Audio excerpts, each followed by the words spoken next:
Good evening students, हाय।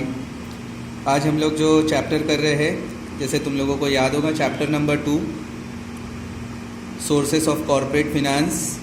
मतलब कौन कौन से सोर्सेज है, कहाँ कहाँ से कंपनी पैसे लाती है और अपने बिजनेस में लगाती है। मतलब कंपनी चलाने के लिए जो पैसे की ज़रूरत होती है वो कौन कौन से ज़रिए से, मतलब सोर्सेज से कंपनी पैसे कलेक्ट करती है ताकि कंपनी को चला सके, कंपनी को स्टार्ट करे और कंपनी को चला सके।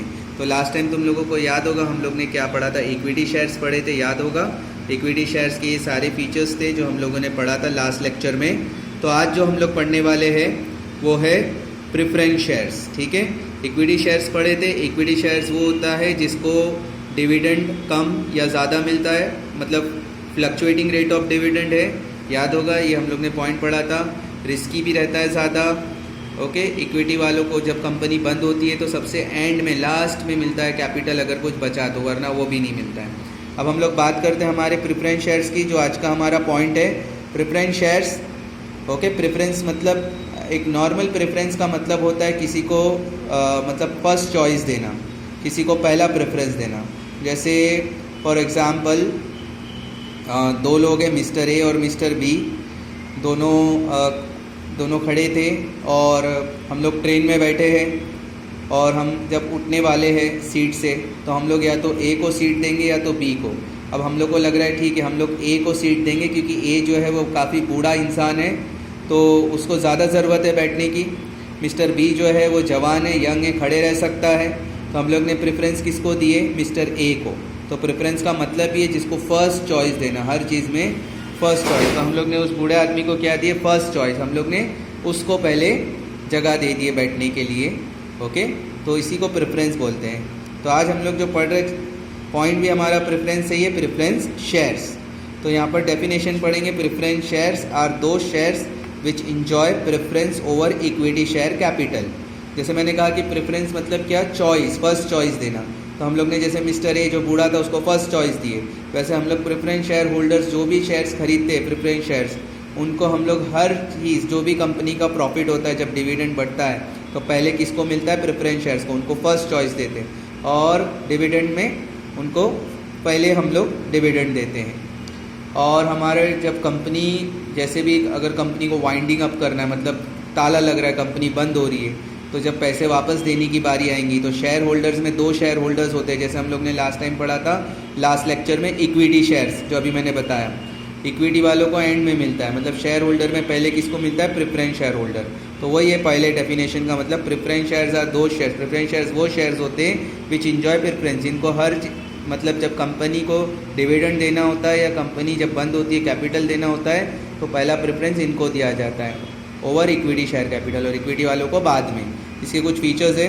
Preference share holder is given the preference first in the payment of dividend. जैसे मैंने कहा डिविडेंड क्या होता है, जब कंपनी में हम लोग कोई भी कंपनी के जब शेयर्स खरीदते हैं तो हम लोग अपने पैसे लगाते हैं। ऐसे बहुत सारे लोग उस कंपनी के शेयर्स खरीदते हैं, लोग अपने पैसे देते हैं कंपनी को, कंपनी उस पैसे से बिजनेस करती है और हम लोग शेयर्स खरीदते हैं तो हम लोग उस कंपनी के हिस्सेदार होते हैं। अब जो हमारा पैसा भी लगा है कंपनी में, तो क्या करती है कंपनी, जब कंपनी को प्रॉफिट होता है उस प्रॉफिट में से कुछ हिस्सा हम लोगों को मिलता है। हम लोग कौन, शेयर होल्डर्स को, शेयर होल्डर्स को मिलता है और उस प्रॉफिट के हिस्से को हम लोग कहते हैं डिविडेंड। ओके, तो ये डिविडेंड जो होता है जब कंपनी को प्रॉफिट होता है और डिविडेंड बांटने की बारी आती है तो इक्विटी शेयर होल्डर्स जो मैंने अभी बताया था लास्ट लेक्चर में भी, उन लोगों को बाद में डिविडेंड मिलता है। पहले डिविडेंड किसको मिलता है, प्रेफरेंस वालों को।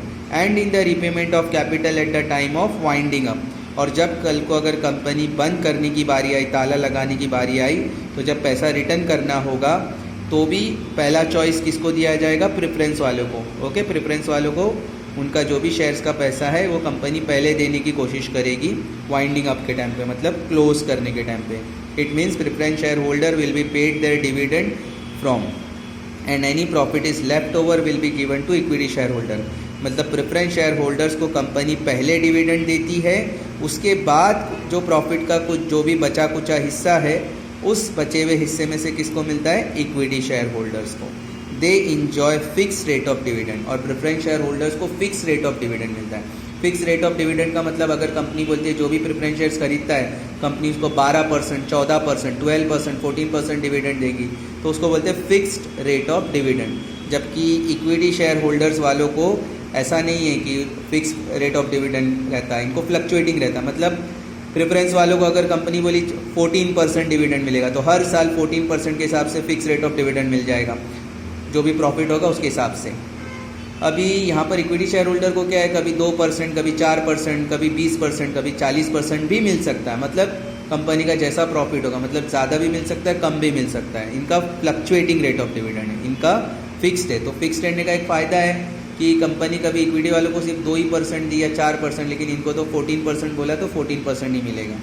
If the company is winding up all the creditors are paid first, जब कंपनी को ताला लगाने की बारी आएंगी तो जितने भी क्रेडिटर है, क्रेडिटर कौन, जैसे डिबेंचर्स खरीदते हैं, डिबेंचर मैंने बताया था जो लोग कंपनी में पैसे देते हैं और वो पैसे के बदले में कंपनी उनको इंटरेस्ट देती है। जैसे हम लोग बैंक में फ़िक्स डिपॉजिट रखते हैं, जब बैंक में हम लोग फ़िक्स डिपॉजिट में पैसे रखते हैं बैंक, तो बैंक हम लोग को हर साल क्या देती है, उस पर इंटरेस्ट, ब्याज। वैसे लोग कंपनी में पैसे रखते हैं फिक्स डिपॉजिट की तरह, उसको कंपनी में जब पैसे रखते हैं उस पैसे को हम लोग, उस पैसे के बदले कंपनी हमको एक सर्टिफिकेट देती है, उसको बोलते हैं डिबेंचर सर्टिफिकेट, और उसको हम लोग डिबेंचर बोलते हैं। वैसे एक बॉन्ड्स भी होता है, वो भी फिक्स डिपॉजिट की तरह हम लोग कंपनी को पैसे देते हैं। तो ये सब लोग कौन होते हैं जो पैसे देते हैं कंपनी को, या बैंक अगर लोन देती है तो ये लोग कौन है, क्रेडिटर है। तो अगर कंपनी को ताला लगाने की बारी आई तो ये लोगों को पहले पैसा दिया जाएगा, are paid first and then the preference share holders are paid. मतलब सबसे पहले सारे उधार वालों को, क्रेडिटर को पैसा दे देंगे, फिर प्रेफरेंस शेयर होल्डर्स को पैसा देंगे, और एकदम आखिरी में अगर कुछ बचा तो equity share holders are paid at last. मतलब शेयर होल्डर्स में से पहले प्रेफरेंस वालों को देंगे, उसके बाद ही इक्विटी वालों को देंगे। तो प्रेफरेंस वालों को पहला चॉइस मिलेगा शेयर होल्डर्स में से। Preference share holders do not have voting right, preference share holders को वोटिंग राइट नहीं है। याद होगा इक्विटी शेयर होल्डर्स को वोटिंग राइट से ये लोग एनुअल जनरल मीटिंग में जा सकते हैं, ये पॉइंट देख लो, वोटिंग राइट्स, ठीक है, have a legal right. But preference share holders को do not have voting rights and can not take part in the management of the company, ये कंपनी के मैनेजमेंट में भी हिस्सा नहीं ले सकते। They can have voting rights only when the interest benefit is affected, only when their, okay, only when their interest is affected, ये THEIR है, देयर है, only when their interest is affected. तो only when their interest is affected, मतलब preference share holders सारी meeting attend नहीं कर सकते, जो कि इक्विटी शेयर होल्डर सारी एनुअल जनरल मीटिंग और एक्स्ट्रा ऑर्डिनरी जनरल मीटिंग होगी तो वो अटेंड कर सकते। प्रेफरेंस शेयर होल्डर सिर्फ वही मीटिंग अटेंड कर सकते जिनसे उनका कोई ताल्लुक हो, उनका कोई इंटरेस्ट हो, उनसे रिलेटेड कोई टॉपिक हो तो ही अटेंड कर सकते, वरना कोई मीटिंग अटेंड करना उनको अलाउड नहीं है, वोटिंग राइट्स नहीं है उनके पास। बैंक और financial institution invest their money in the preference shares of the joint stock companies, ये जो बैंक्स होती है और फाइनेंशियल इंस्टीट्यूशंस होती है, ये लोग प्रेफरेंस शेयर्स में इन्वेस्ट करते हैं पैसे। क्यों इन्वेस्ट करते हैं, क्योंकि प्रेफरेंस शेयर्स में जब पैसे इन्वेस्ट करते हैं, मैंने कहा था उसको फिक्स रेट ऑफ डिविडेंड मिलता है, मतलब 14%। तो जैसे बैंक वालों ने शेयर्स खरीद के रखा है कोई कंपनी के, तो उनको जब भी कंपनी को प्रॉफिट हो रहा है तो company 14% fix rate of dividend provide करती है।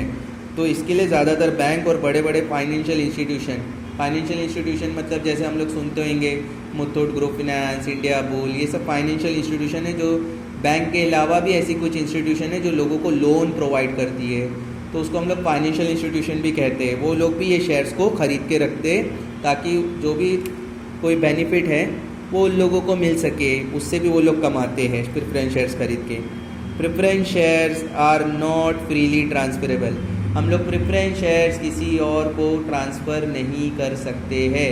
इक्विटी शेयर्स हम लोग जितने बार चाहे जो खरीदता है वो बार बार बेच सकते, लोग खरीद सकते बेच सकते, लेकिन प्रेफरेंस शेयर्स को हम बेच नहीं सकते, नॉट फ्रीली ट्रांसफरेबल, ये आसानी से किसी और को ट्रांसफ़र नहीं कर सकते हैं।